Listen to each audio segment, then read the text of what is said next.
My name is Jay Robinson and I live in Frederick, Maryland.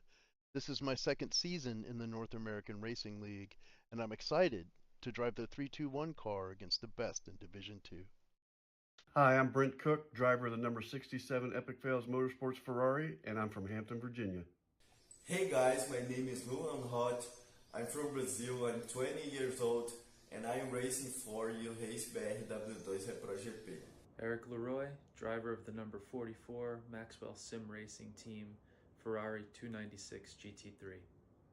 I'm Thomas Rayleigh, Porsche Cup Season 2 Menace, Porsche Cup Season 3 Pro-Am Champion, and I'm an epic driver for Epic Fails Motorsports.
My name is Jay Robinson and I live in Frederick, Maryland.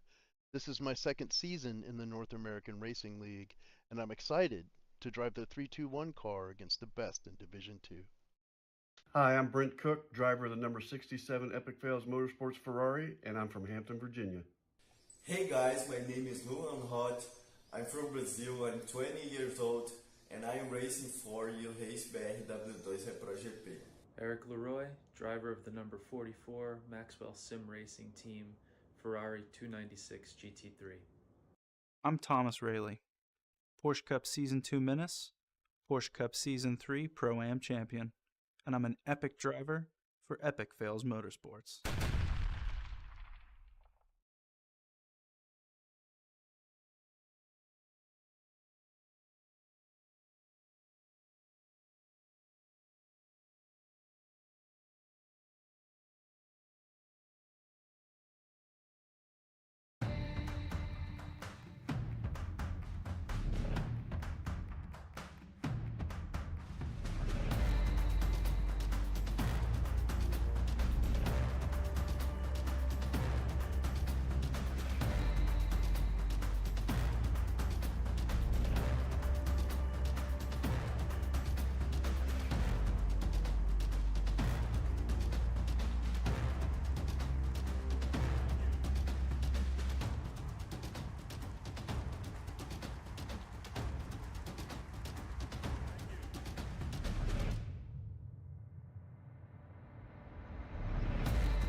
American sports car racing has deep roots along the east and west coasts, but the deep south has always been NASCAR country. However, within an hour drive of NASCAR's Talladega Superspeedway, Leeds, Alabama is home to the now iconic Barber Motorsports Park. A more recent addition to IndyCar and sports car calendars, Barber has been an instant hit and a cult favorite on the iRacing sim, perfect for some late season NARL GT3 racing. Welcome to Pit Stop TV and the virtual Barber Motorsports Park. My name is Andrew Cardinale IV. I've got Daniel Hall alongside, and it is a pleasure to join you for coverage of North American Racing League GT3 Season Number 5. Tonight's coverage is brought to you by Infinite Racing Services, Vegas Consulting, Victorum, and Whiplash Simcams. And it is a perfectly sunny day in the virtual Leeds, Alabama. We've got just about 30 cars checking in. I think this might be a drop week for some, maybe drivers still working off that Daytona 24 fatigue, Daniel, but it is a great racetrack to come off of a week off for the series, a very busy week for these drivers away from the series, as they had, of course, their Daytona 24 obligations and duties, and get back to this points racing that I think is going to really take form this evening. We're going to learn a lot about how the championship, I think, is going to work out with this race alone. Absolutely. A little bit lighter field, like you said, maybe recovering from some post-Daytona, maybe blues, but we'll take a look at this track map and start on I'll run down into turn 1, left-hander, sweeping section into 2, 3, and 4, and then down into the hairpin at turn 5. That will be prime real estate for passing and making opportunities, making something happen in this race for these drivers. Run out of that through the kind of open bend of 6, and then into the tight, almost corkscrew Laguna Seca like section 7, 8, 9. Leads you onto the back straightaway where you have a left-right flick in 10 and 11. Through the rest of the back straightaway, leading into the final section, 12 through 16. 16 turns today. We'll see which ones can catch some of these drivers out, and which ones some of these drivers will conquer and use that to their advantage. I think all 16 will grab these drivers by surprise at some point throughout the course of the evening. This is a very difficult racetrack. There is nowhere to hide. There's nowhere really to relax. You get very short straightaways. All things considered, a lot of turning at this racetrack, at this facility. And excuse me. I was taking some laps earlier today in a couple of different cars. In fact, everything from a Cadillac GTP to a NASCAR Cup Series stock car, which that's a wide variety. Just with those kind of margins, it's very difficult to get into a rhythm. And when you exit Museum for 7, 8, and 9, really the only named corners here, when you exit that whole Laguna Seca kind of portion, as you mentioned, you're back on the throttle for a second. You think you can relax because it feels like you're on the backstretch and you know you're on power for a long time until turn 12, but you have 10 and 11 right in the middle and higher downforce cars. The IndyCar, for example, it can handle that section pretty decently. It's still right on the edge. You might crash if you push it a little bit too hard. But even in these GT3 cars, that is a scary, scary spot to go through. I learned that mostly in that NASCAR Cup car, actually. Just trying to wrestle any kind of big, heavy machine around that, I'm going to say complex, but really even chicane almost at 10-11 is going to be a challenge. These GT3 cars, yes, they have some aero devices, a bit more aero and a bit more apt to do some road racing than a NASCAR stock car, but still going to have challenges through that section this evening. Over to point standings, Miguel Colon has finally taken the points lead, knocking Scott Kimbrough all the way down to 5th position. That win at Daytona certainly helped, and this is the first time since round number 2 that we've seen a points lead change when John Sedlak lost it to Scott Kimbrough, who got his first win of the season at Detroit that evening. Jason Allen finally checks into the top 10. Miguel Colon now way up there. There have been a few shifts. I think Will Coffey is new to the top 10 as well as Jason Allen. Otherwise, we're seeing a lot of the same players in this conversation, just different margins. And Alec Bergstrom, I think, is maybe the last driver that I would consider in the championship battle right now. It really feels like Miguel Colon and Jake Luther. However, that is because we have not figured in the drop week just yet. So when we go to Road America in a week and a couple of days, that will be our best championship picture, but we're kind of seeing who the strong players are now. I would expect Scott Kimbrough to get back in the fight, maybe even Eric Leroy possibly. even Jason Allen might have a fighting chance when we get that drop weekend, and it's going to be a very interesting situation for the Division 2 drivers as well. Yeah, a little bit different of a situation in Division 2. Dan Willis got a 19-point lead over Bjorn Stange. He just got to keep some momentum. He struggled a little bit at Daytona, and we'll see if he can bounce back and try to regain that footing and kind of consolidate the points lead a little bit, so that maybe he won't be too stressed out heading into the endurance race at Road America. But you got some other competitors in this. You mentioned Bjorn, but Avon Dorsey, Ilya Speaker, Aaron Beaver, they're all right together, so that's gonna be a good battle for potentially up to the lead, I guess. We'll have to see if they can come swarming back in the last couple weeks of this championship. It feels right now like a runaway for Dan Willis, but let's see what happens after the drop week after this evening before we make too many judgments there. The schedule for this season, it's a shorter one than usual, only 6 points paying events, and I say that, but it's going to be 7 points paying races. I've very recently, gotten more clarification about round 6 at Road America, the endurance event. It's going to be 2 races in one for these drivers. They'll be running for 50 minutes, just like we have been all season long. That will be a race. Then they're going to rack it up and go back out solo again for 2 hours, 120 minutes. And that is going to be one of the most unique challenges I think they ever could have dreamed up. That is nearly 3 hours of racing solo with a very short break in between. That is not easy to do, especially when you've got the championship on the line, and that championship awarding portion of the day will be a completely different kind of race structure than what you're used to. And if we keep this fuel limit that we've seen this season, that's going to force several pit stops in that race, as opposed to being just the one pit stop somewhere in between. Because if we're going to have the fuel limit for the heat and the race is attached, that same fuel limit is in effect. So we'll see what goes on February the 3rd. I think that Road America round is going to be very, very impactful.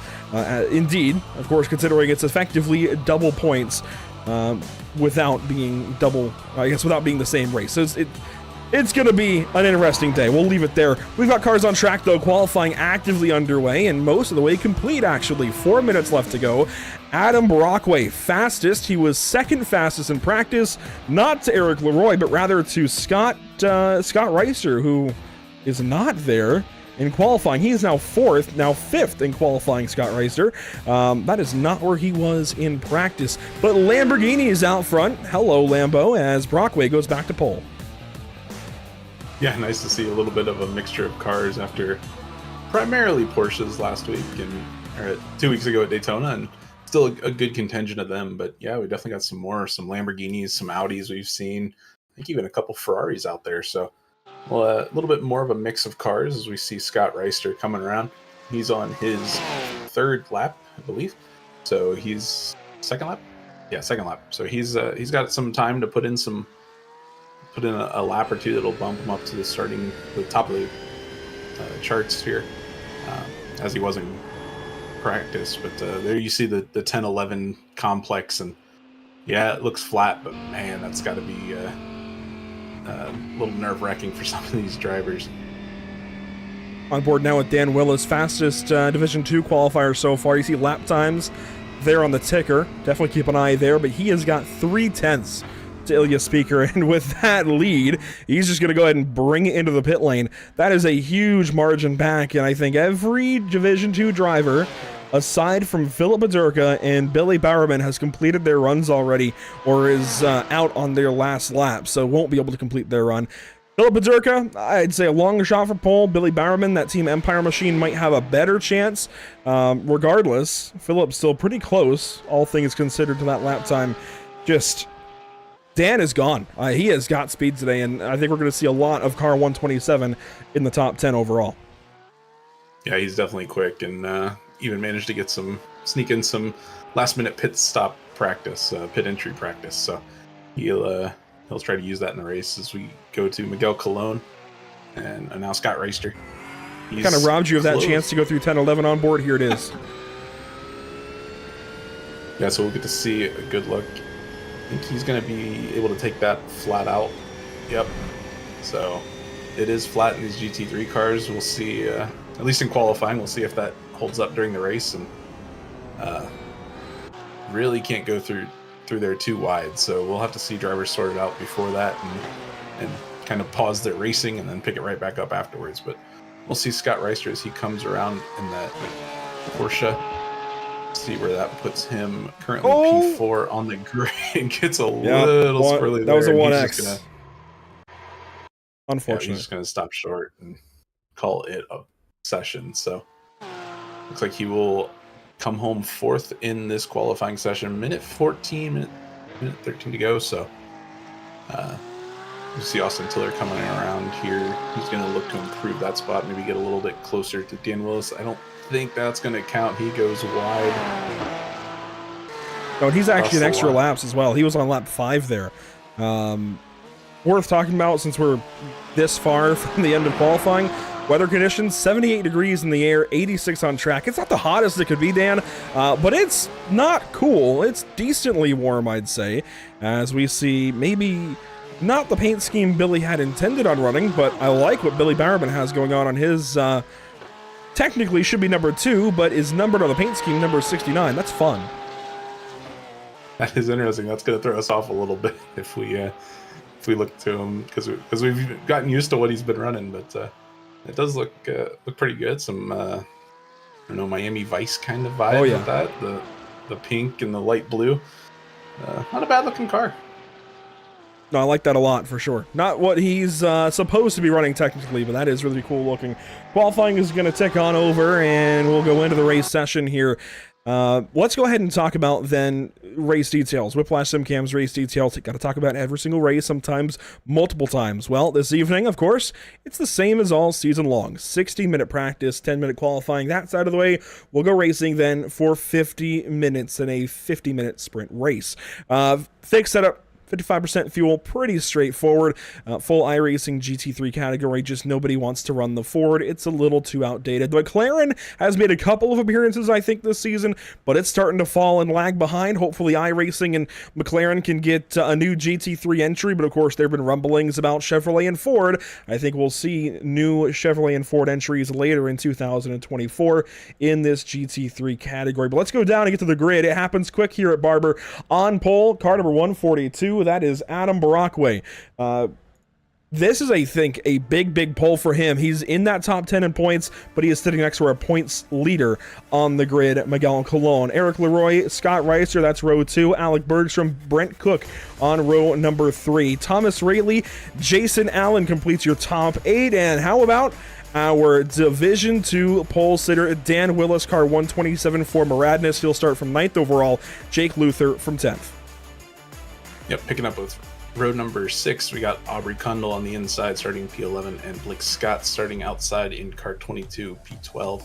Ilya Speaker, our next Division 2 driver, in car 6 starting inside of row number 7 and 13, and Dominic Turcotte in the 73 to his outside.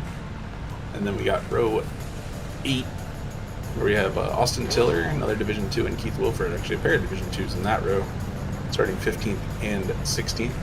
17th and 18th will be Lucas Souza in the 187 and Charles Hosea in car number 100. And then rounding out your top 20 will be Jeff Fleischman in car 10 and Philip Baderka in car 70. 21st, Glenn Dryden in car number 5. Billy Barman in that Miami Vice kind of car, starting from 22nd. 23rd on the grid, it's Dean Kerr. He will roll off from the 9th position, though, in class, with Bob Guadagnoli on his outside. 10th in Division 2, 24th overall. Wayne Grenon joins the grid in 25th position. Sean Patterson from 26th. And on the final row, Stacy Bertrand and Timothy Patterson right behind, I believe, brother Sean. So the field gets rolling off of the grid, 28 cars in all. And it's a little bit lighter than a couple of rounds this season, but I will say, these opening laps, especially, it's a mid-race laps here at Barber, it's going to feel like the most cars we've had on track all season. There are not many places to go, especially when you get into that pit cycle. Everybody's on and off pit lane. Everybody's concentrated around turns 15 through turn 2. Just trying to get on and off the racetrack. It's going to clog up quick. And you really got to keep your head on a swivel. Once pit stops start coming, they will happen fast and furious. But pit entry is kind of right off the racing line, so drivers are going to have to be aware of that, make sure they're not don't get caught out by one of the competitors making a last second move to the pit lane. And pit exit's a little bit better, where it dumps you kind of outside of turn number 2, but still, like you mentioned, tight racing surface. So these drivers are going to be fighting tooth and nail for every little inch of it. So it should be exciting. We'll see a good race here, and these drivers should be ready to take it off. This section here down the hill at turn number 8, Museum Corner, 7, 8, and 9.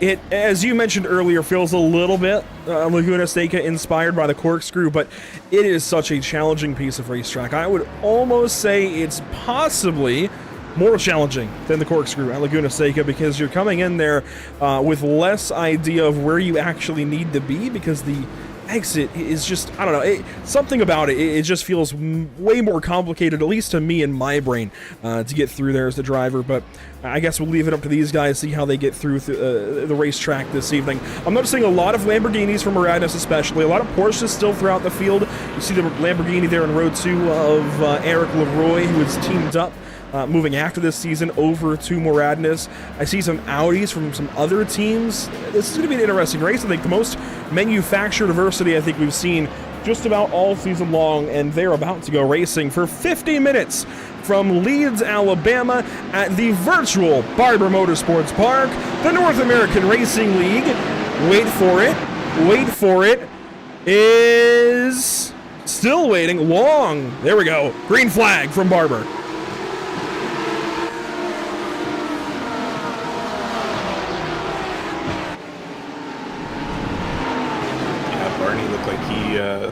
He was holding them up for a little bit longer than normal there, but they all got away. Looks like everyone's going to get through turns 1 and 2 clean onto the first little straightaway, heading down into turn 5. Adam Brockway still holding the lead, but he's got company with Miguel Colon going to his outside, and it looks like he's going to try to make the move around the outside. That is a tough move, but he went for it. I don't think he's going to... This is going to be close, side by side. Wow! Side by side into Museum Corner, lap number 1, Miguel Colon going for it. That's your championship leader, just trying to bully Adam Brockway out of it. Neither driver giving up in that corner. That takes some fortitude. That was very impressive from these two. Lap 1, neither giving an inch. They got through it though. Now they're side by side for third. Scott Reister moving past Alec Bergstrom, maybe awestruck by the battle his teammate just had to endure on lap 1. Daniel Hall, we're in for a good one. Oh yeah, if that's what these drivers are doing on lap 1, I can't wait to see I don't know, lap 37 or so when it's slated to end after 50 minutes. But yeah, that was some excitement on lap 1, and Adam Brockway starting to pull away a little bit. Already stretched out to almost 8-9 tenths of a second gap over Miguel Colon after holding him off from the first lap. And you know what my favorite part of this race is already? Especially lap 1? The fact that we don't have to go back and take a replay of any crashes. And you know what? Maybe knock on wood. Maybe now we'll get a lap 2 incident. But you know, last time this league was here, it was in Porsche Cup competition earlier in 2023. And we had a massive crash between all of the pros up front. I mean, it was littered with Porsches all over the grass, all over the pavement. It was a terrible accident. And thankfully, these guys were able to avoid that here. Lap 1 and seemingly lap 2, at least through that portion of the course. Big time improvement. So everybody in this field stepping it up from the last time this league visited this racetrack. That's a good thing. Yeah, and they may be helped out a little bit by the GT3's tendency to be a little bit easier to drive than that Porsche Cup car. I know that thing can be a little bit on the wild side at times, but all these drivers making it through clean on this start of this race, and it's shaping up to be a good one. We talked earlier about Dan Willis and his advantage over the rest of Division 2. 19 points coming into today. Of course, that's going to change when that drop week gets figured in, but there's no dropping any result at Road America. And I think Road America might be the biggest or maybe second biggest, just because Daytona is that crazy, biggest wild card in my mind, because it races like Daytona. You've got so much straightaway, you've got so much time to draft up and make these big moves, and it's pretty commonly used across road course schedules, whether it's a league or official racing. Road America is a very commonly visited racetrack, as Blake Scott is all over the Division 2 leader. This might be a battle down here to turn 5. Willis, not wanting to give up, will have to give up. Position number 10 overall. But if Willis is able to hang on to a lead, as Ricardo Delgado was moved up to Division 1 after last race at Daytona, it's going to be, I think, everybody versus car 127 from Division 2. And I think that might be a given, but at the same time, you have to consider you might see some drafting partners potentially. Guys that want to stay together, leapfrog a little bit, trade the lead draft back and forth, and try to cut through the field as quickly as possible. I don't know, maybe I'm dreaming. But we've got a couple of spinners back here. Lucas Souza from Aerokinetics and Philippa Durka from Move Over Racing. Yeah, it looks like those drivers had a little bit of an incident into turn, is that 789 complex, I think? So yeah. We'll get a replay and see what happened to them here. You see. Wow. Oh! Looks like Philip just got in there a little too hot and started sliding, and then just the way that corner's shaped kind of cut through the grass. And don't think Lucas Souza was expecting any of that, but it's going to affect his race nonetheless. You see the car just kick out sideways a little through there. And he maybe would have had it gathered up if there was another car there. But, that's going to put a damper on those two guys' days right off the bat. One more view. This is from Lucas Souza's perspective. This is not going to be a fun one. Here he comes, and RKO out of nowhere. That's unfortunate. Yeah, there's no real planning for that. You're already committed to that corner, and your eyes are down the road, figuring out how you're going to get your run through 10 and 11, and all of a sudden the car just into the side of you. That looks like a new one. That is Charles Hosea. He got turned around. We'll see what led to that. Yeah, brief moment here in turn 5 for car 100. Been a recent, I'd say, veteran of the series, run a lot of races lately. This is the problem for him.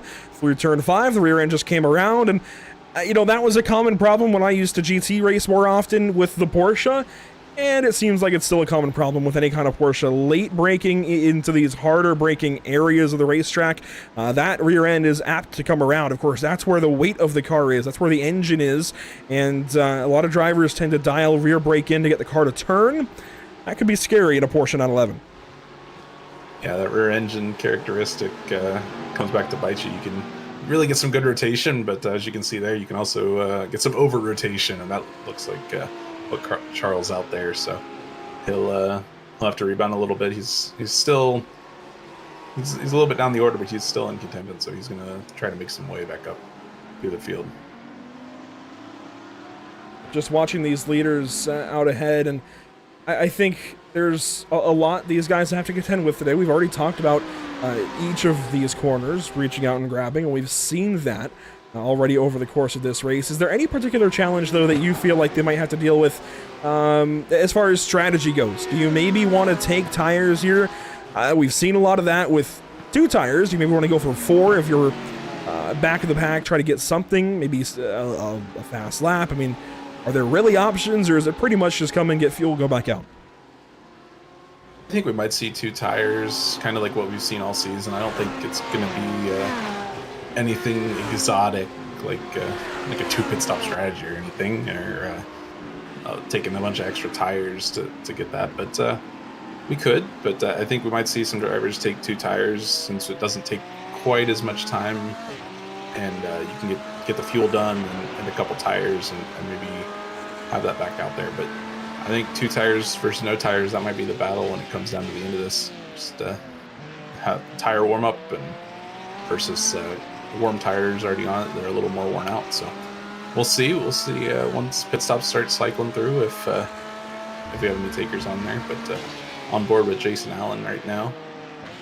He's funneling through that 789 museum turn onto this back straightaway. We'll get another good look at this 10-11. It's so much fun to just sling a car through there. You're just on the gas and hit the curbs just right, and open her up down the straightaways into 12. Really challenging piece of racetrack, and what's impressive to me about this race so far, aside from the fact they had a clean start, this field is pretty equidistantly spread across the racetrack right now. A lot of pretty even gaps, somewhere from a half second to a second. and just kind of follow the leader in one of the better ways possible. And I know follow the leader is a term that garners a lot of negative attention in racing, but in this case, it's cool to see at a challenging racetrack like this. It's almost like if you had a conveyor belt around VIR, or an extreme example might be the Nordschleife. I know this is nothing compared to the Nordschleife, but it's satisfying when you see a field of 30 some odd drivers go and run a clean race, nose to tail. You don't want them to be single file, but kind of follow the leader, everybody intertrain without making mistakes. That's satisfying. That's a good thing at the end of the day. So to see these drivers being able to get around here, I think everybody's kind of coming into their own form in, again, the best of ways at the back end of this season. And hey, contrary to that single file thing, we just had a bit of a fight in turn 5, and it's continuing. Billy Bowerman ahead in that Miami Vice kind of Porsche, then a couple, looks like a couple of Italian cars, a Ferrari and a Lamborghini, Glenn Dryden and Dean Kerr. Yeah, let's tag along to this battle as you see Billy Bowerman leading it. But yeah, you mentioned the mistakes, and when you're running nose to tail like this, you're going to be susceptible. If you make a mistake, you know the guy right behind you can capitalize on it. I mean, he's not right there fighting you door to door every corner, but it doesn't take much to kill your momentum and allow that driver to make up that half second to a second gap on you real quick, and then all of a sudden you got a battle on your hands, and it's intense. So that's one of the things these drivers are going to have to keep track of if they're used to getting a little more spread out, and all of a sudden you got drivers right in front and right behind you. It could be intense, and drivers got to be ready for it. Speaking of intense, top 3 within a second of each other: Adam Brockway, Miguel Colon, Scott Reister, and this far and away the best run we've seen out of Scott Reister. Won't go focus on him just yet, don't want to commentate or curse him, but a really good run so far for car 42. Meanwhile, Miguel Colon kind of doing his usual thing. I mean, this is what we've come to expect, right? He's been up front in just about every single race, if not every single race this season. It's just been the end result that hasn't been nice to him. We had the connection issues, the server issues, server-wide almost, at Road Atlanta to get the season started. John Sedlak won there. Then we had that lap 1 crash that I believe Miguel was caught up in. That, or he was kind of a mid-pack qualifier and got through some of it. I think he was involved in that crash, though. Guess what? Scott Kimbrough went and won there. Then Watkins Glen, round 3. He was in the fight for the race win with Jason Allen, ran out of fuel, let Jason Allen go by in one of the most daring moves we've seen in this league in a long time. There on the bus stop at Watkins Glen, Jason Allen won. Daytona, finally things went right for the Sim PR, number 87. Can he try to keep that momentum going?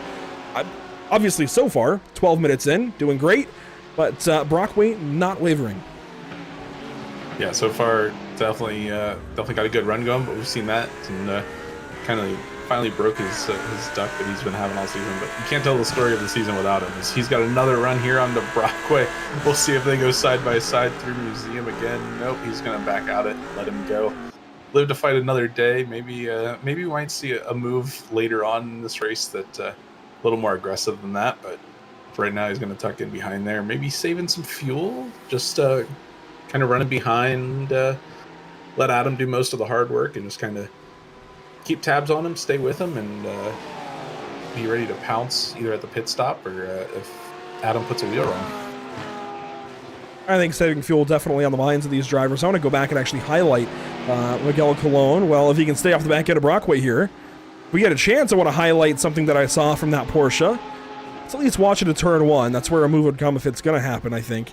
And no, it looks like he'll stay in behind. So we're going to kind of go back a little bit, rewind for a moment, get a replay of specifically this little moment. Actually, I think it was setting for turn 12. So just watch. I think this will be the camera. Watch the left front. I guess the car in general, the attitude there, it bobbles just a hair, a tish, if you will. Just gets a little free on corner entry. This might show it. We'll go slow-mo. The car bobbles. Look at that. Catching the car at, 150 miles an hour, 130, something like that.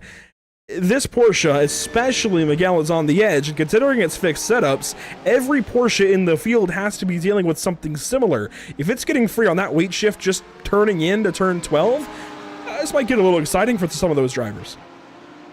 Yeah, and you saw there he was able to have some quick hands and able to gather that car up.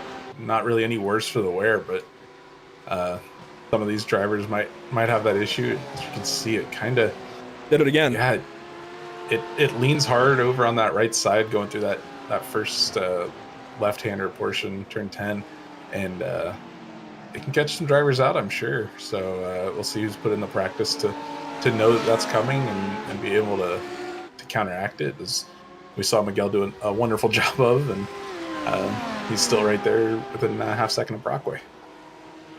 We'll keep our eye on these guys up front, but let's fall back a little bit. A train of cars, beginning with Brent Cook in 6th place and running through Blake Scott in 10th. So 5 cars at a line. It's Brent Cook and Jason Allen at the front end. They're not so far back of Eric Leroy in 5th. Then you have Brent Cook's teammate Thomas Rayleigh in the 8th spot. And how about 2nd place in points, Jake Luther? I think maybe the quietest driver out of the entire top 10 so far this season. The shut up and drive it machine has been so quiet, and just quietly, I'd say top 10 if not top 5. Really cool to see this guy. I don't want to say a nobody, but he's so quiet. We don't know a whole lot about him. We haven't talked to him yet this season, I don't think. So I don't think he's podiumed yet. But he has been absolutely fantastic. Very quiet, but very consistent. Certainly for car 19, and he's working on that again here today. A little further south of where he's been finishing, but there's time yet. 35 minutes to go. He can grab a few spots. Yeah, he's definitely got some time, and I think you hit the nail on the head with consistency, and I think he's really just been able to maximize his finishes. Take it easy. Don't use up the car too much at the beginning of the race, but be there at the end after the pit stops, shake out, just be there to pounce on other mistakes. If you can do that, you can maybe pick up 2 or 3 spots, and then all of a sudden you're going to have a good finish. As we see Billy Bowerman with some issues. I don't know what's going on, if he's backing up and he's going to be able to get back on the track. But we have Pit Stop TV replay here and see what just happened to him.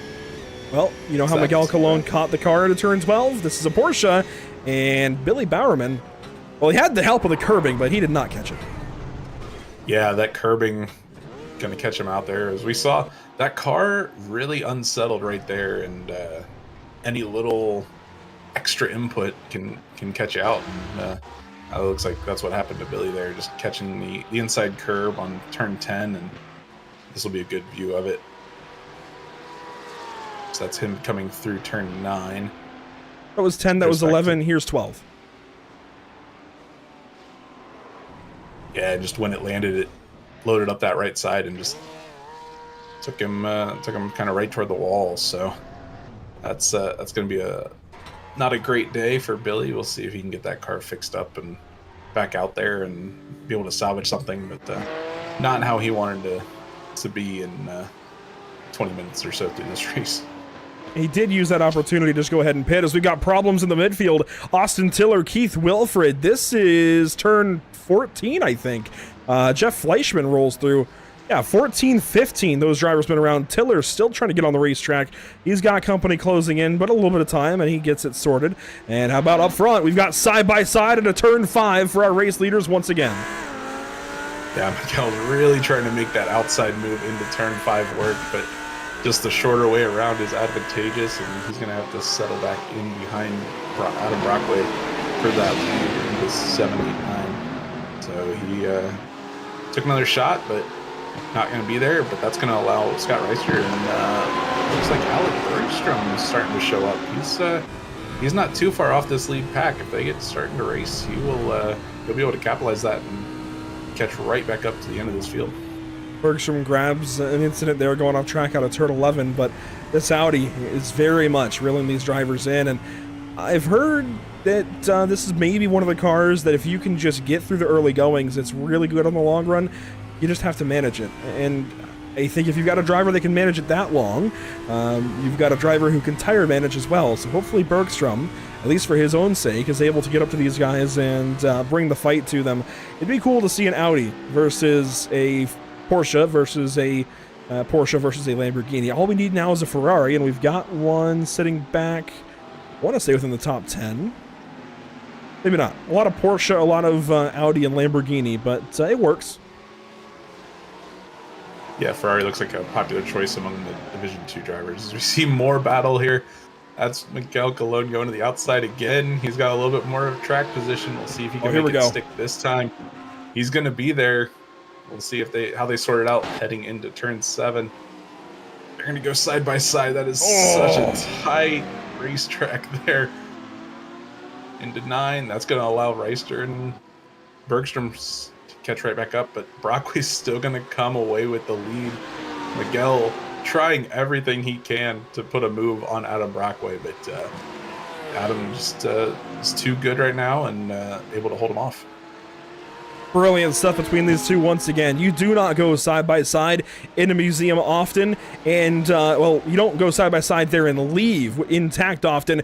They're going to go side by side again. Back end here of lap number 14. Brockway not giving up. Miguel Colon getting frustrated for sure. Brockway breaks the draft all the way down to pit wall. You don't usually get that mulligan once, let alone twice. That said, Miguel now knows he can trust Brockway at the very least to hold it and not crash him in museum, which means they can each get a little more confident, right? Each driver has that much more trust in the other in that corner, even if each driver is that much more frustrated with the other. They know they can go battle in that corner. That's not usually something that you can trust the driver around you to do here at Barber. Yeah, and that's the benefit of this league racing.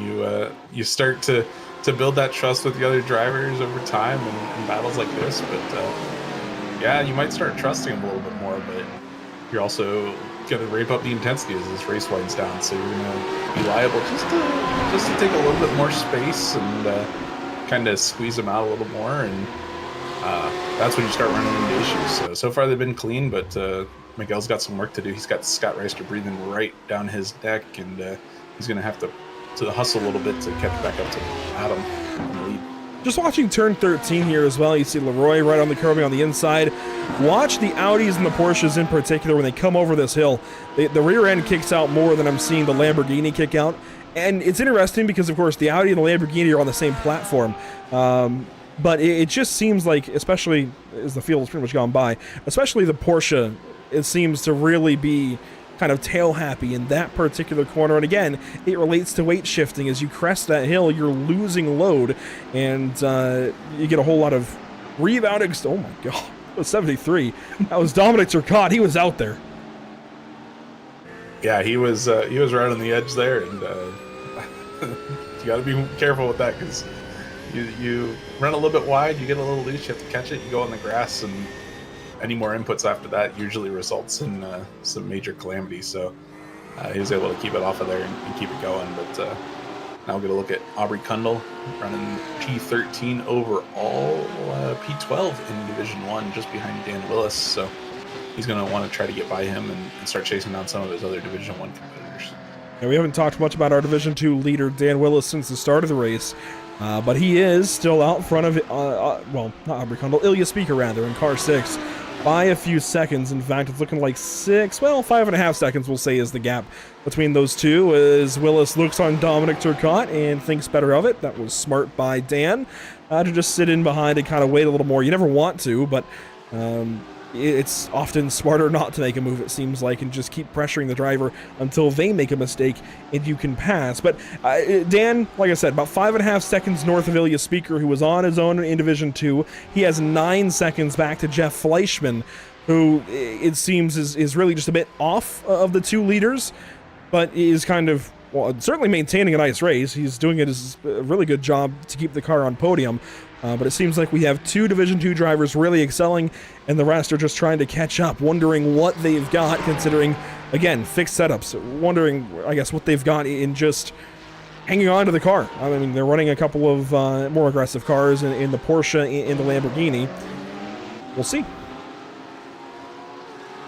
Yeah, and a couple of our points battles in there for Division 2, so not an uncommon sight to see those two, Dan Willis and Ilya Speaker, up there battling for Division 2 supremacy in a race. So we'll see if Ilya's got anything to start running down Dan, but so far Dan's put together a solid run and kept the car clean and trying to put Daytona out of his out of his memory.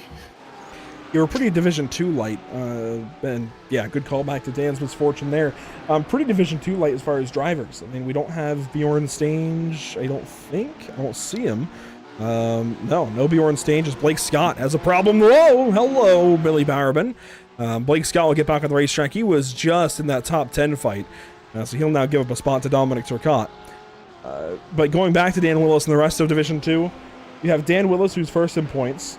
Skip a couple of spots down to Ilya Speaker, who's fourth in points. Then Jeff Fleischman is here today. He's sixth in points. Billy Bowerman is seventh. Keith Wilfred, who is eighth. And for the most part, we have most of the drivers on down the line from there, aside from Josh Lyon. We don't even have Britt DiGiacomo, actually. So very light for most of Division 2 today. That's going to shake up that points battle that much more, because not every one of those drivers that we're saying is not here has a drop left to use. They've already used one likely, or had a bad race or something.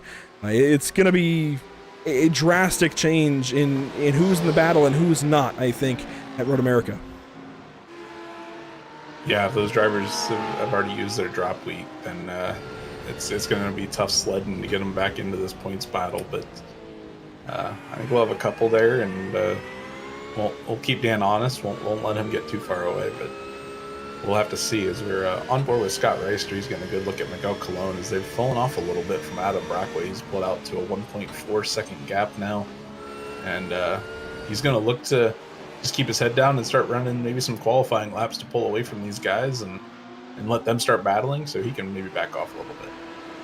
Back to the difference in manufacturers. We haven't been able to talk about this much this season, but you have an Audi platform leading the race in Adam Brockway in that Lamborghini Huracan. You have an Audi platform, well, an Audi itself, catching up to these two drivers and maintaining with them now in Alec Bergstrom. The two in between are a couple of Porsches, which we've noted have been a bit twitchy today. And interesting, go back to the old Audi and even the Lambo a couple of seasons ago, and those are the twitchier cars historically. The Porsche, though, just seems like it's on edge today. Yeah, and sometimes you'll hear drivers refer to that as driving a sharp car, kind of where the front end is more dominant in terms of grip level. So you're able to be a little more aggressive, but it can bite you. And, you've seen that across all motorsports. Really, you hear about that a lot in F1, where Max Verstappen drives a really pointy car. As we see Miguel Colon jump into the pit lane, and I think we're going to get pit stop cycle started here. I was just about to say the cycle is beginning. I think this is Cologne trying to get in quick, put a little bit less fuel in the car now, and get back on the racetrack that much quicker. Of course, if he's banking on the more fuel being in the car, right, he's able to maybe put a little less in. It should be, well, I'm trying to think if that argument actually holds up. Well, that's not going to help, though. Going a little past his box, backs in. Shouldn't be too long of a stop, though, regardless. It should be relatively even across. Maybe he just wants to get in and get out quicker. Just wants to, oh, he's holding. Oh. I think he got some tires there, and that shows you, I think he could take two tires and get dropped off the jacks, so there's still a little bit of fuel left to get put in. So I think that's what we saw there, and he's going to dump out right unlucky release to, Jeff Fleischman. It's going to put him 14th on the track right now, but he's going to have to fight through these cars a little bit, trying to get back some clear tracks so that he can start making the ground up on Adam. And that's not going to help his cause, having to battle these drivers back here. So we'll see. That pit stop maybe not quite working out. Maybe that was where we saw him go a little bit past his box, and just losing that little bit of time is going to hurt him a little bit, getting put right in the middle of this battle. And a clean lap there from Brockway, from Reister, and from Bergstrom. I think Cologne's going to get swallowed up a little bit. He's still back behind Jeff Fleischman in the Maradnes Ferrari, and I don't think the team orientation is going to matter that much, but it is a Maradnes car that is holding Miguel Colon up right now, and it's a Maradnes car, of course, that he was trying to race earlier. I don't think there's any kind of team order. Certainly, I'd be pretty confident in that. But it's just the coincidence, right? The irony. He gets caught up because I think you hit it pretty accurately. He had that bobble coming into the box, went a little past his box, and had to back up. Then he ended up getting released right next to Fleischmann and had to give for a moment, which put him right behind the 10 car, and that was a long fight. He is 36 seconds back of Brockway. We'll see where they end up after the pit stop and whatnot, but it's going to be a tough going, I think, for Cologne the rest of the day, as different situation, that is Thomas Rayleigh, who's been in the top 10 today, being released, and he will work into the 16th spot right behind Glenn Dryden and Keith Wilfred. Should be an easier road for him to get back into the field. Yeah, some early pit stops cycling out, and that kind of leaves you back into traffic. So maybe that's one of the things these drivers maybe didn't quite anticipate was having the traffic back there when they went in the pits. As we see more cars cycle in, that's going to be the 71 of Jason Allen, and then just in front of him is Brent Cook in the 67 Audi machine. It's a little bit better pit entry. He's able to go side by side with them. That's that might turn into an issue depending on where their pit boxes are. Well, if Jason's able to, just move over into the box, they can actually drive through each other. iRacing kind of has that protection where if you're in the pit stall, you're treated almost as if you're invisible, which is nice in this case, even though you're not technically supposed to be side by side in the pit lane. But Jason Allen, Brent Cook, and Dominic Turcotte all taking service. There's Turcotte in the Porsche. Jason Allen, down and away, much quicker than Brent Cook.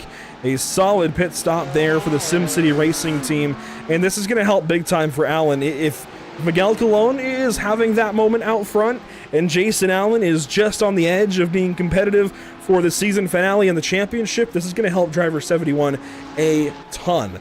Just to kind of get back into the conversation ever so slightly, Alec Bergstrom, we might have had a disconnect for the third place driver. Yeah, he is not showing up. Oh, here he is. Oh, there he came back. Thankfully.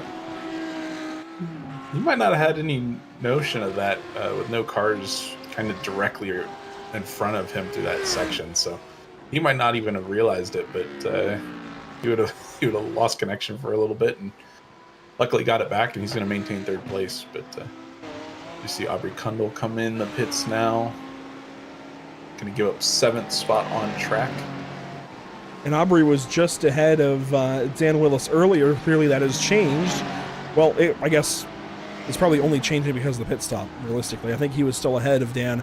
So this is an important pit stop for Division 2. See if Aubrey gets away cleanly and is able to stay ahead of Dan, or if maybe he falls behind. That would be another car in between Dan and the rest of the class. And Kundal down and away in 13.12 seconds. It's one of the quicker stops we've seen, actually. 13.1, that's a good job of fuel saving, potentially. Yeah, that's where it's going to be made or break. We saw that with a little bit in that Jason Allen, Brent Cook pit cycle, where they kind of came in literally side by side, and Jason was able to get away just a little bit ahead because of the shorter pit time. He was able to go at 13.7 to Brent Cook's 14.7. So a second in the pit lane, going to be a second on the track, but when that's making a position change, that's all the more important to make up that second. And it was important as well because Aubrey has actually gone ahead of Dominic Turcotte through the pit lane now as our leaders head down the pit lane. Adam Brockway and Eric Leroy will stay out. So Adam Brockway, Scott Reister, Alec Bergstrom all hitting the pits this lap. And once we get this pit cycle wrapped up, guys, it is driver of the day time. But pit cycle underway for the leaders. Let's see how this works out for Brockway, for example. Back on throttle, waiting to be released. 13.63. Reister, big pit stop. He'll be right on the tailpipes of that Lamborghini. Yeah, he got away quick and started making up that ground. He was 0.8 of a second quicker, 0.8 of a second quicker on his pit box time, and that's going to equate to less fuel, and that's going to let him be right on Brockway's tail. But see where Miguel Colon is. We can see him. Looks like he's cycled out into third place. So he's lost a little bit of ground to Scott Reister, and able to still keep it just ahead of Alec Bergstrom. Yeah, Colon fell back quite a bit. That's most of a straightaway. For most of the straightaways, actually, they're pretty well equal. Each of the 4 straights that I can think of around this track. And it's a pretty big gap, 3.5 seconds between Reister and Cologne right now. A lot of pit stops through the field. Here's a couple of drivers very close. Glenn Dryden and Dean Kerr, they're leaving the pit lane, and they'll be right on top of each other, getting back onto the racetrack. This is right now for 19th and 20th positions. And here come the rest of the field into the pits. Eric Leroy, Jake Luther, and Dan Willis all pitting. So Division 2 leader finally comes in.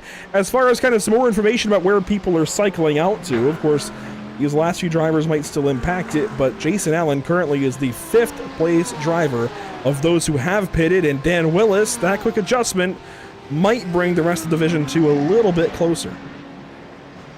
Yeah, he had, I think, a 6-second gap or so last time, but oh man, side by side, that is Eric Leroy just edging out Jake Luther, and it's not what he wanted to see in his points battle to Luther, but they're out in front of this gaggle of cars, which should be the next runs down the order, 7th, 8th, 9th, 10th of Allen, Cook, Rayleigh, and Kundle, so some battles picking up kind of right where they left off, be a little bit out of order, but these drivers are going to pick it up and fight for this last 15 minutes of race. And again, importantly, watch the 71 car. He is now in 7th spot. He's moved up a little bit, but I don't think his position is all that different. Whoa! Big spin there from one of the Pattersons. That wipes out Jake Luther, who is 2nd in the point standings, and he toes out of frustration. He didn't have to do that. He could have got back going. That's going to be a drop week for car 19. What a huge, huge hit. And Yeah, that he was looking like he was going to... That was Timothy Patterson, car 96. Replay coming. Yeah, Luther was going to have a decent day until that happened, but yeah, that's going to definitely put a damper on that. We see... Working on it. That actually might not have been... trying to figure it out. That might not have been Timothy Patterson. No, it was. That definitely was. Replay just kind of spazzed on us for a second, but here we go. Jake Luther into the end of his race. Patterson, exactly what happened to Mazurka earlier in the race. Yeah, we've seen that happen a couple times now, and you got to wonder if that's another one of those spots where the Porsche just has a little bit of an idiosyncrasy that catches drivers out there. So he just turns into that corner and the rear end just brakes on him, and it looks like he would have been, again, he would have been able to save it if there wasn't another car there, but unfortunately there was another car there through turn 9 and just gathers him up. He's getting flashed by Jason Allen down the straightaway, and then poor Jake Luther, no idea it's going to happen to him. Here he comes, sweeping in, just hangs the rear end of the number 19. It looks exactly the same as the incident earlier between Bedurka and Souza, and it's unfortunate. That's the second Porsche we've seen on cold tires do the exact same thing in that spot of the racetrack. That said, that's out of the way. How about focusing up? Now Jason Allen is into the 6th spot. We can even put up the position gained detail there on the right side of your scoring ticker. It's an interesting one. A lot of small movements across the field, but important ones for sure. And we can start to think about driver of the day with this exact statistic here, Dan.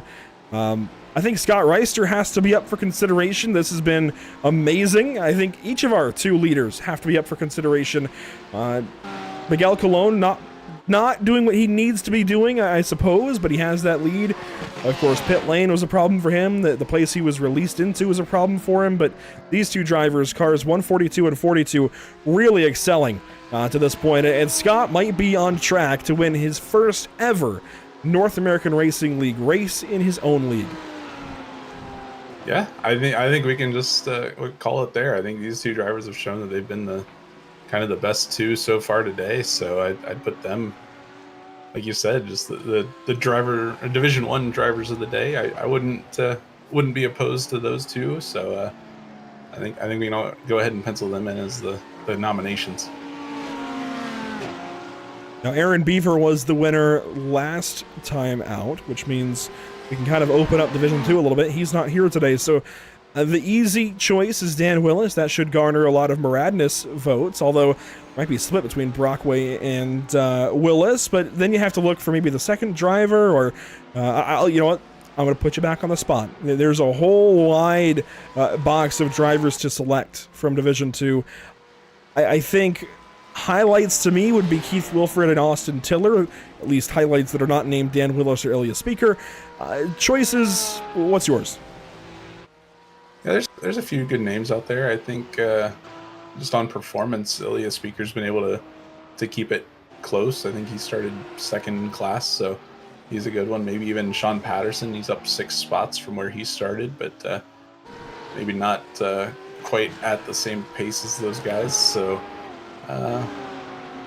I'll leave the easy pick for you, and I'll take Ilya as my driver of the day Division 2 nomination. Like clockwork, Daniel Morad checking in as that is Dean Kerr, I believe, being passed. Well, might have actually been Wayne Grenon in the Moradness Lamborghini, letting Ilya Speaker go by. But while we start to work on that poll, here we go. Race lead fight, Adam Brockway, Scott Reister. It's just heating up. Reister pokes to the inside for a half second, brings it right back behind car 142, and we've got ourselves a proper fight for the win at Barber with 10 minutes to go. Yeah, Reiser's showing the nose there, and looks like he got a little bit of a run on Brockway. Maybe he had to slow up a little bit more for that corner, but this fight's nowhere near over, as we'll see what Reiser does here. He's going to go to the outside. We saw Miguel Colon try to make that same move. Scott's not going to have quite the same positioning on Adam for that, to make that move work, but he's going to settle it back up. He's going to stay right in the tire tracks and see if he can't find another spot just to show him the nose, maybe say, hey, I am here, and do something about that. So you're gonna get the run out of 9 through this 10-11 complex. A lot of curb there for Reister. That's looks like Brockway's able to pull away from that a little bit, but Reister's still right there within 8 tenths of a second, so definitely not out of this fight at all. We'll see if he can start chasing down Brockway again. He was able to get a good run out of this corner last lap. We'll see if he can do the same thing. Maybe into turn 1 again. He's going to be pretty far back, I think. So this fight's still heating up, as they have a 4.2 second lead over Miguel in the third. So these two drivers kind of pulling away now, and this would be the fight for the lead and the fight for driver of the day, and fighting, scrapping for all of those extra points that are on the table in this race. Alec Bergstrom's connection issues still compounding. More and more blinks. It's getting on the verge of disqualifying one of his lap times just by the sim not recognizing where he is for too much of the lap. But the poll is live, ladies and gents, and right away the leader is Adam Brockway in that driver of the day vote, and I think there is a very good case to be made. I think realistically, the driver of the day vote has to come down to one of these two overall leaders. This is a career day for Scott Reister in his own league. He's outperforming a lot of drivers that, let's be honest, he usually hasn't. But this has been an up season for him, with the exception of a couple of races where he's been taken out by adverse conditions. So truthfully, have we really seen his full potential this season? I don't think so until now. This is really cool to see Scott with this kind of performance. He's talked earlier this season about all the coaching he's received from Moradness, and Daniel Morad has to feel pretty good about that.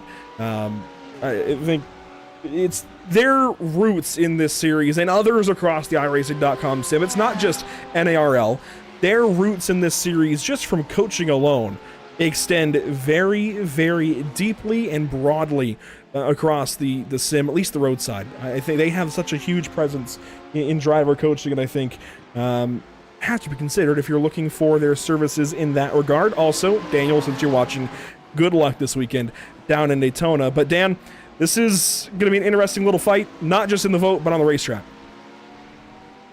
Yeah, these two drivers, Reister's been able to reel him in just a little bit more, and not quite able to make the move yet, but he's going to reel him in. He's got a couple shots left, still 7.5 minutes to go.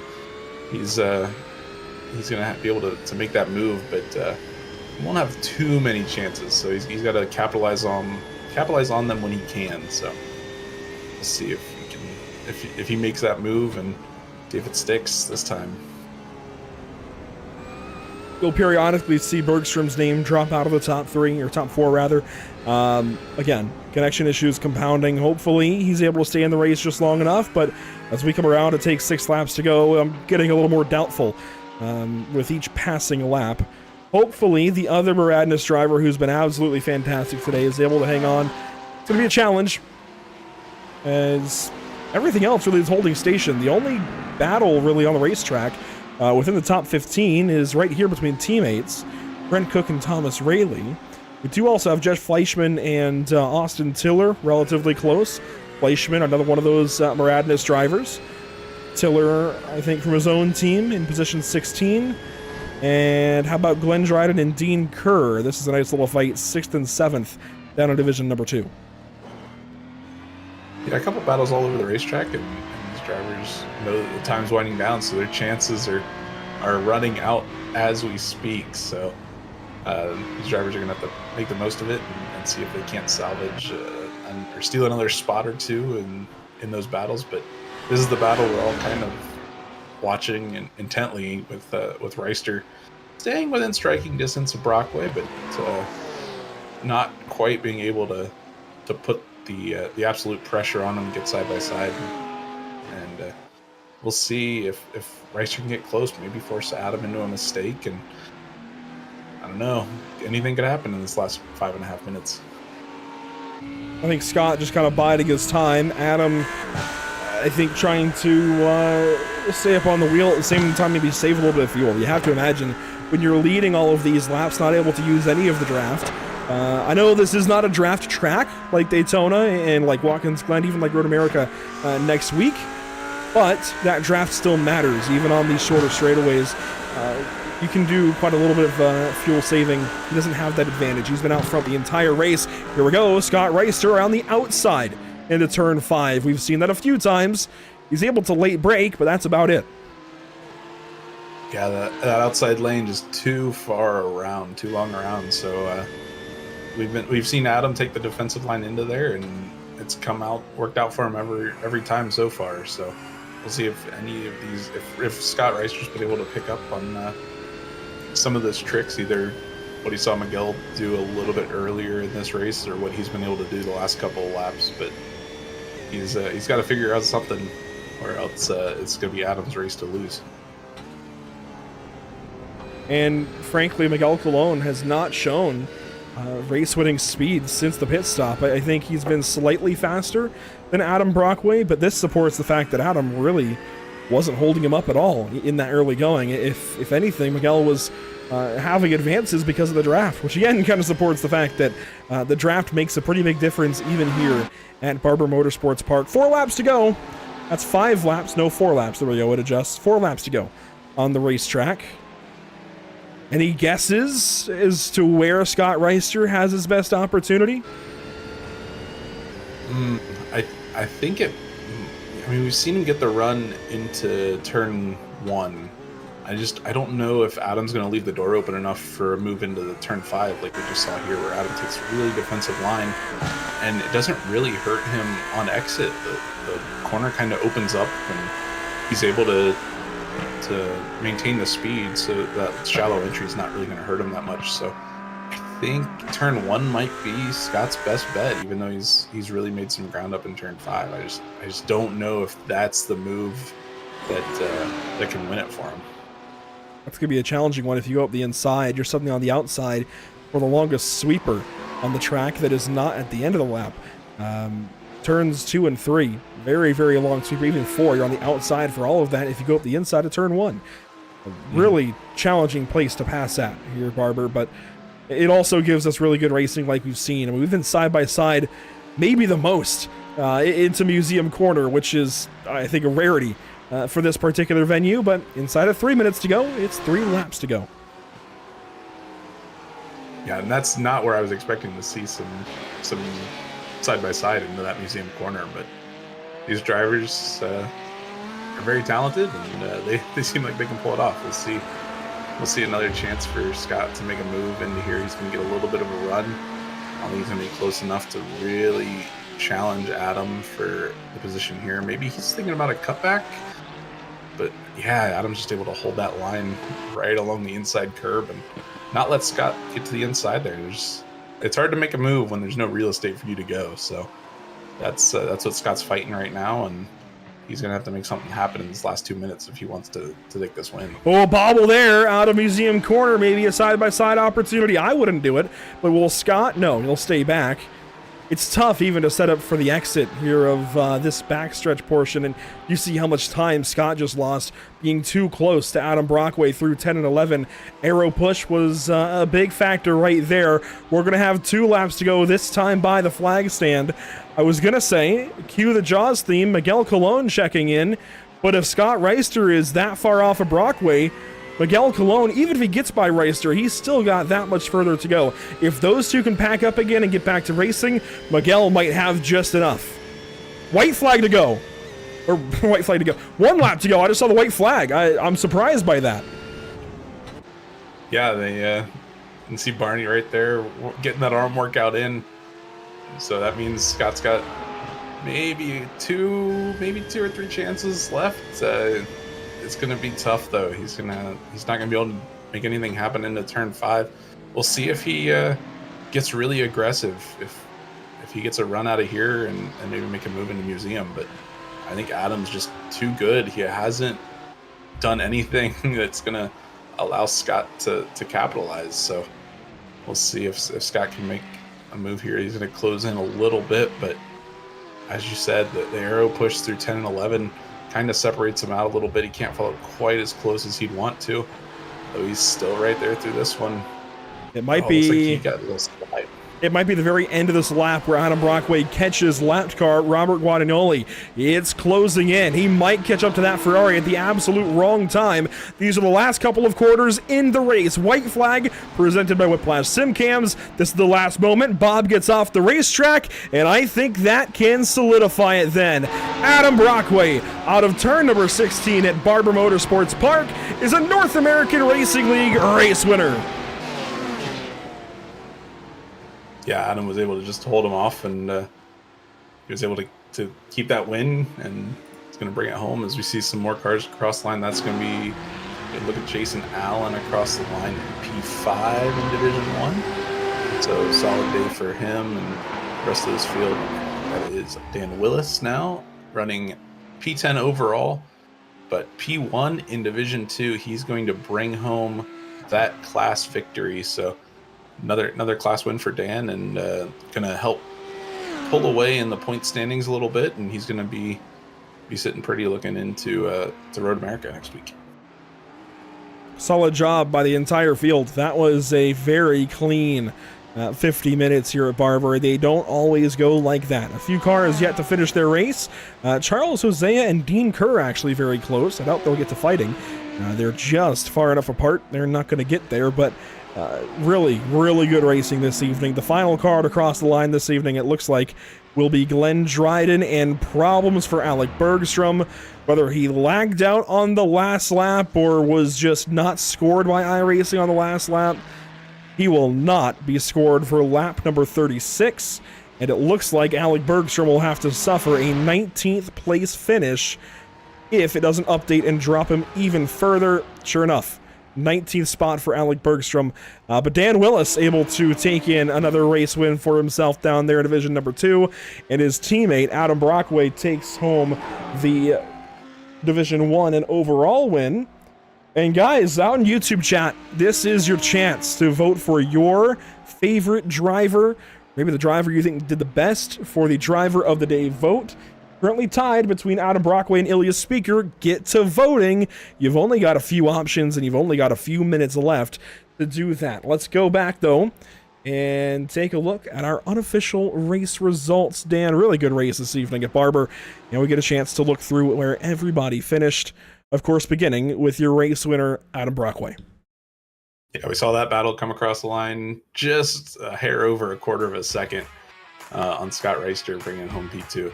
Miguel Colon charging back. We saw him back 3-4 seconds, I think, at some points, and pulled it in within a second. So he was right on the tail, maybe just ran out of laps there. But Eric Leroy, Jason Allen going to round out your top 5. Brent Cook, Thomas Rayleigh, Aubrey Kundle, Dominic Turcotte. That's going to be your string of Division 1 finishers, and then see their P10, Dan Willis, Division 2. P10 overall, that's going to be a good day for a Division 2 driver, and that's going to give him the win in that class. So good day for Dan. Through the rest of the field, you see Blake Scott, Ilya Speaker, and some others across the 11 to 20 page. Ilya Speaker up for a vote as well. He's been doing well in the Driver of the Day vote, but it's pretty well leaning Adam Brockway now. Again, you've still got some time until we finish reading this results graphic. That's how long you have. So you don't have very long left to support your driver in the chat. Well, more specifically, the vote. And right now it's tied between Brockway and Willis. Regardless, we'll keep reading through. Keith Wilfred, Jeff Fleischman, Austin Tiller, your top 15.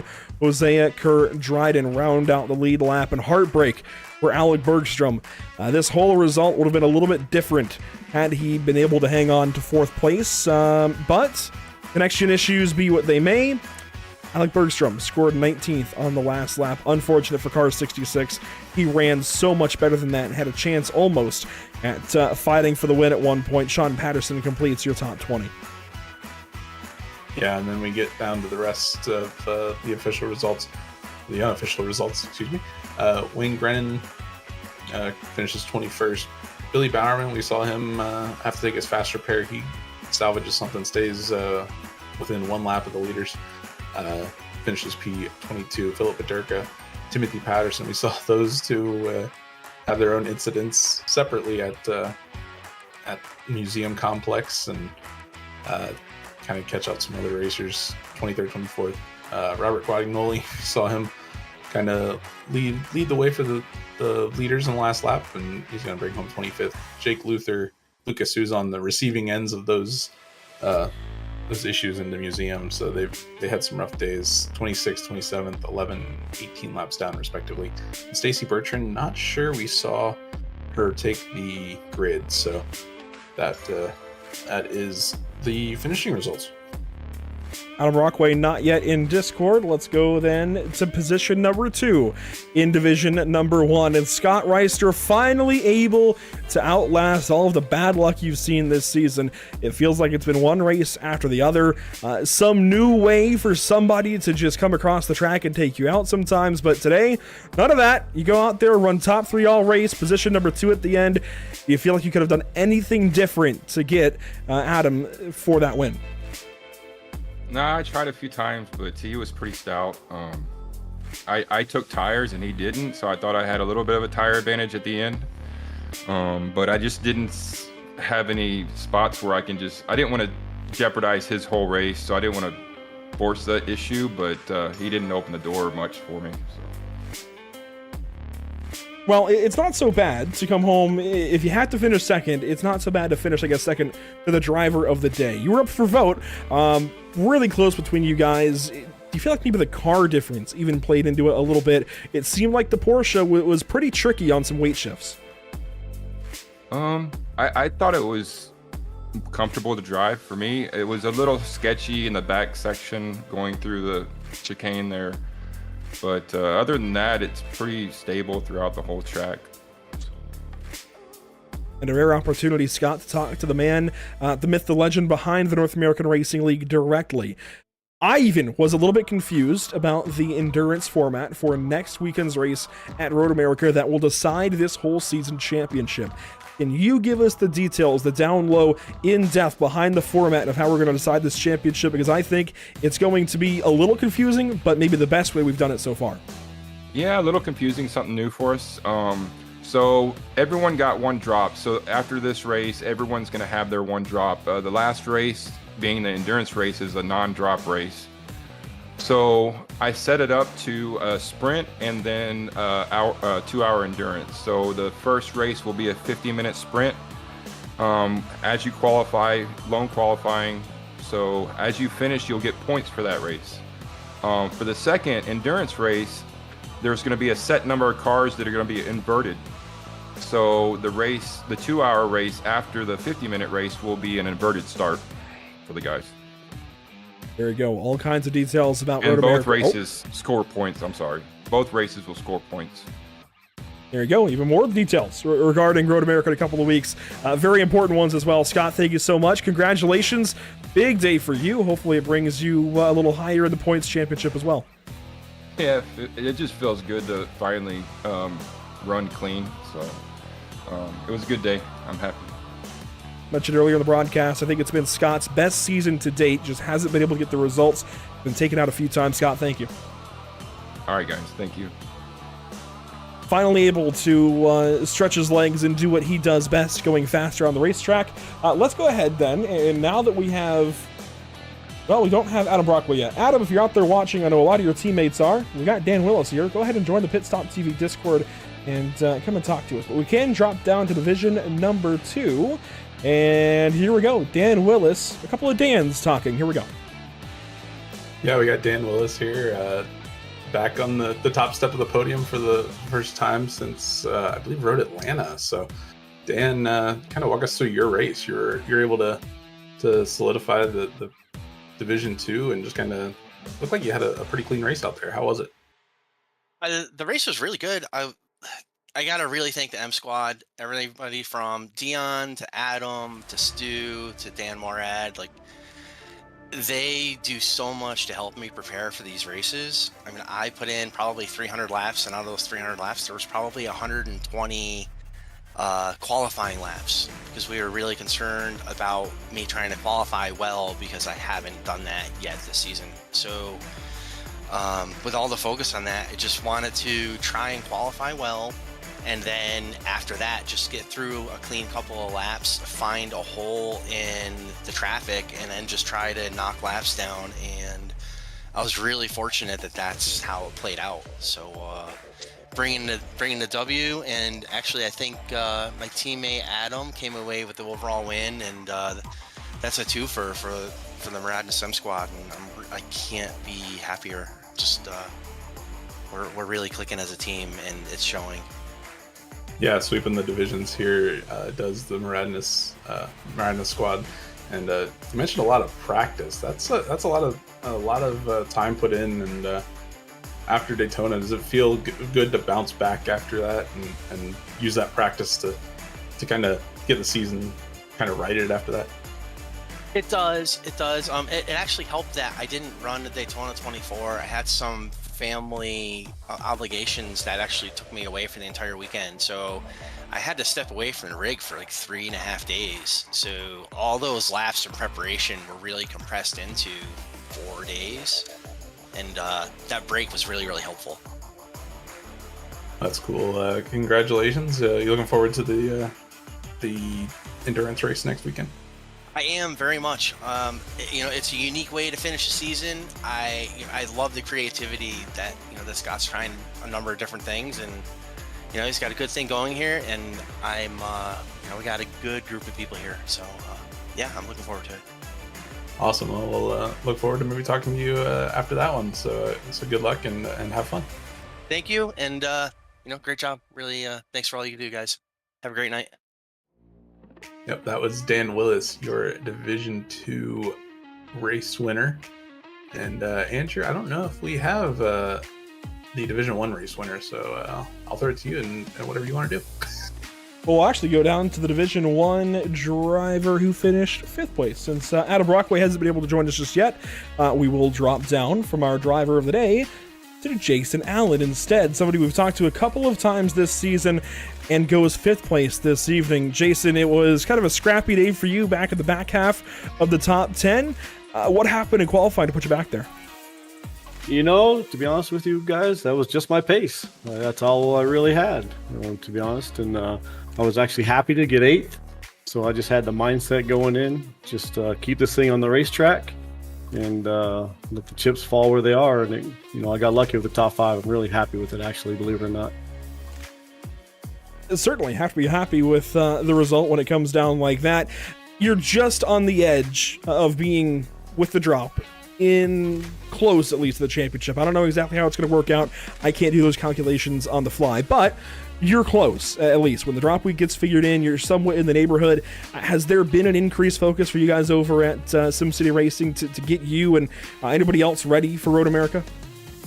Yeah, 100%. You're spot on. Dalton really helped me. A couple teammates really helped me yesterday with practice here, and that was the mindset. I knew I had a bad race in Detroit, so I could not have a bad race here. So that was just kind of run 96%, keep the car on the racetrack, and anything can happen going into next week with double points and long races, and those kind of favor me. It's kind of more my driving style, and I really like that track. So yeah, that was 100% my mindset here this week. The illustrious points day of racing. Jason, congratulations. Top 5 after all that you had to go through in the scrappy bit of the field. A pretty solid day. Hopefully we're talking to you more at Road America in a week and a few days. We'll see you guys next week, and thanks for all our partners and all of our teammates. Appreciate you guys. Jason Allen from SimCity Racing, and they do have a bunch of big partners. You see a Bruzy Racewear on the car, Monster Energy, Oakley, some really big partners with that team, and they're legit too. They really do a good job over there. But let's move on down actually to the Division 2 driver who finished second place. You're getting all the Division 2 guys here today, Dan. It's Ilya Speaker. Yeah, Ilya, we got P2 today, and looked like you had a solid run. Do you think you had anything for Dan, though? No, it was a interesting race. I mean, I didn't have much practice going into it after Daytona. Selected a car late yesterday, but overall, at some point when I lost the pack of 3, I think they were in, I had a large gap behind me in 0x, so I sort of backed out at that point and realized I just gotta play it safe and hopefully something would happen in front of me. But no, I didn't have nothing. Dan did great this race and great qualifying too. Put him in, which was important. Put him in front. Yeah, we talked to him earlier. He said he put hundreds of laps in for this one after he didn't actually run Daytona, so he had some family stuff. But he did put the practice in, and you were pretty close to that. But yeah, it definitely paid off for him. So you think you'll have anything for him at Road America? Yeah, Road America in the endurance race.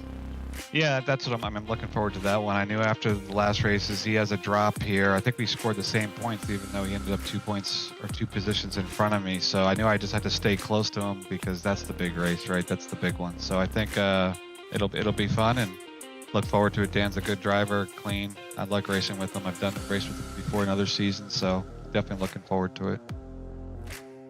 That's awesome, and we'll have to wish you luck, and hopefully we might be speaking to you after that one. I appreciate it, guys. Great job as always. Can't wait to see the broadcast. Thanks, guys. That was Ilya Speaker. Love talking to Ilya Speaker. Great job from him in Division 2 this season. Want to quickly get to our actual race winner this evening and driver of the day. Finally, it's Adam Brockway, car 142. I did not expect this at the beginning of the day. Adam, did you? No, honestly, no. I didn't get to put in much prep, and it was the last-minute car change for the race. So to come out and pole and take the win was definitely right. Definitely a worthwhile car change. What were you going to go with by chance before that car change, right before the race? So I originally was going to run the Porsche. It was just so much better on the brakes, especially into the hairpin. You could just brake so much later, and I was faster in the Porsche, but it was tough to keep the rear on some of the fast sweepers. So I made the last-minute change to just try to be conservative and safe, and I went the Lambo. With all of the driver issues we saw, kind of shoving the car into weird corners like that, I think that was a good choice, certainly considering you got the race win. You have been in the top 10 this season in points, I think, for most of the season. A little ways down the order. I mean, you're down there in 9th, 2 spots, actually, or 2 points behind Scott Reister. So certainly a long shot for the championship, but you've got to be thinking about kind of 4th, 5th after this race and the drop coming up. Obviously, a focus for many drivers at Road America. Is there any increased focus for you specifically to try and maximize your winnings here? Always looking for a good finish, and I feel strong at Road America alongside my teammate Alec, who's had a bunch of good finishes this year. I know the individual championship is probably out of the way, but still set on the team championship. Well, congratulations, Adam. Hopefully we're talking to you a bunch more after Road America. Maybe not for the driver championship, but like you say, team championship looking good for you guys over at Radness. Adam Brockway finishes with the race win and is driver of the day. That is best possible scenario for him, and Radness certainly benefiting a bunch from that. Let's take a look, though, Dan, at what we have coming up at Pit Stop TV. There is a wide array of racing as we wrap up January and head off into February. First up, Tuesday, we head out to Daytona International Speedway. It's the track that never ends, Daytona. Of course, through January and February, even bleeding into March a little bit. Everybody wants to go to Daytona International Speedway. I get it. It's a lot of fun. We're doing something a bit different, though, with the Lucky Motorsports Street Stocks. We're going around just the infield portion of the road course, the couple of horseshoe hairpins, and the kinks in between. Been saying that for a couple of weeks now as we get ready for that racetrack. January 30th, Tuesday evening, 9:15 Eastern. Be there for that one. Then Wednesday, it's a continuation of what began last night. It's the Sim Auto Racing Group, SARG, Super Speedway Series, brought to you by Sunwest Construction. They head to Talladega Super Speedway January 31st, and in the new month of February, which is a leap month this year, leap year this year, get that 29th day, we have short track racing, which is a rarity on Thursday evenings, of course, since it's been NARL day, but in the off season for North American Racing League, let's pick up some short track racing. It's the Sim Auto Racing Association, SARA, Pierce Fleet Service Super Series. I've got to get that down. Pierce Fleet Service Super Series. Pierce Fleet Service Super Series. They go to Arundel Speedway. Round number 2, actually. They began their season this evening at Kevin Harvick's Kern County Raceway. This evening we'll pick up their coverage for round 2 next week, February 1st. And of course, then Saturday, February 3rd, we head out to Road America with these guys for their season finale. A lot coming up, especially that finale is going to be a big deal for these drivers here, Daniel. It's the talk of the town. Road America next week, endurance round, 2 races in 1. Going to be a lot of fun. Yeah, looking forward to that. Going to be a little bit longer of a broadcast, but I'll be ready for it. These drivers are going to have to be racing for quite a while, so make sure you catch that next Saturday. And follow along with all the Pit Stop TV. See the links down below: Facebook, Instagram, Pit Stop TV, Twitter, Twitch, YouTube, and Kick. Any of those places you can find Pit Stop TV and catch all the good racing action, some of the oval racing and street stocks on road courses. All that action sounds so much fun, and catch it all right here on Pit Stop TV.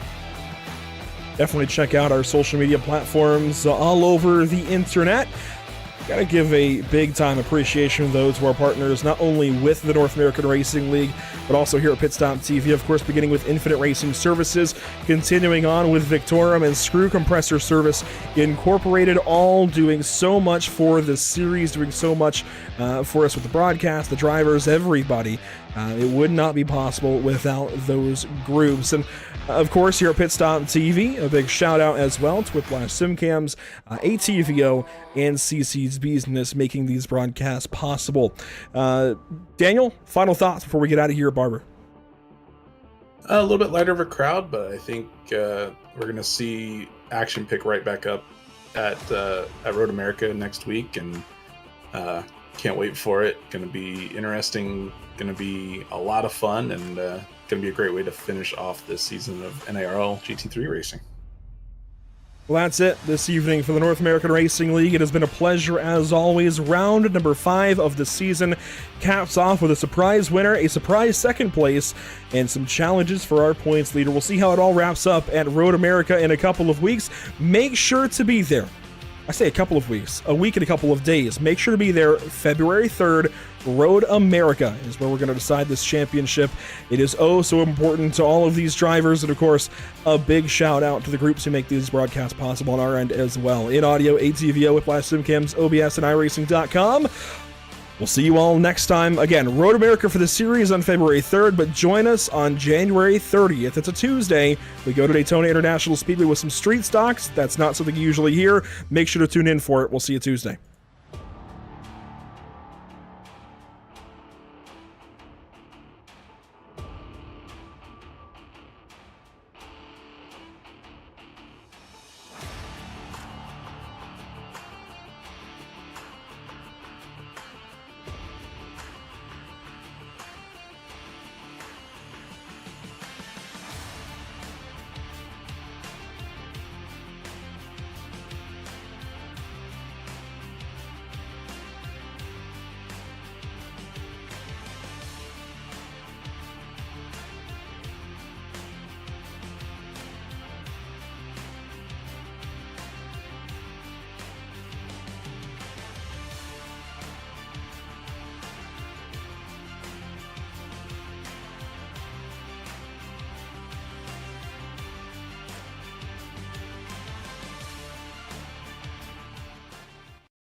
My name is Jay Robinson, and I live in Frederick, Maryland.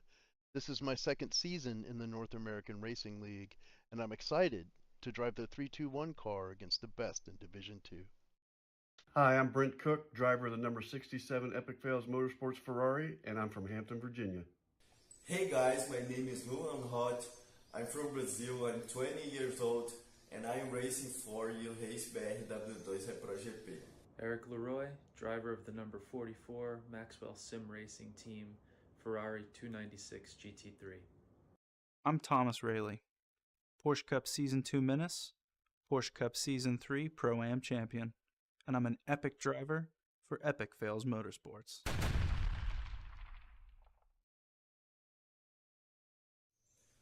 I'm Luan Hot, and you are watching North American Racing League on Pit Stop TV.